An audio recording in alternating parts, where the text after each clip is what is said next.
بسم اللہ الرحمن الرحیم۔ حضرت عبد الرحمن بن عوف رضی اللہ تعالی عنہ سے مروی ہے کہ ایک مرتبہ نبی صلی اللہ علیہ وآلہ وسلم باہر نکلے، میں بھی پیچھے پیچھے چلا۔ نبی صلی اللہ علیہ وآلہ وسلم ایک باغ میں داخل ہو گئے۔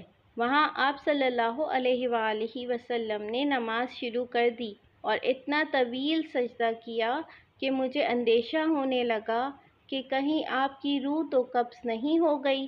میں دیکھنے کے لیے آگے بڑھا تو آپ صلی اللہ علیہ وآلہ وسلم نے سر اٹھا کر فرمایا، کون ہے؟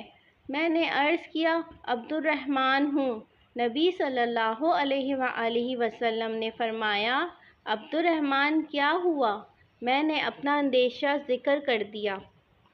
اس پر نبی صلی اللہ علیہ وآلہ وسلم نے فرمایا، جبرائیل میرے پاس آئے اور انہوں نے مجھے خوشخبری سنائی کہ اللہ تعالیٰ فرماتے ہیں کہ جو شخص آپ صلی اللہ علیہ وآلہ وسلم پر درود بھیجے گا میں اس پر اپنی رحمت نازل کروں گا، اور جو شخص آپ صلی اللہ علیہ وآلہ وسلم پر سلام پڑھے گا میں اس پر سلام پڑھوں گا، یعنی اسے سلامتی دوں گا۔ اس پر میں نے بارگاہ الہی میں سجدہ شکر ادا کیا ہے۔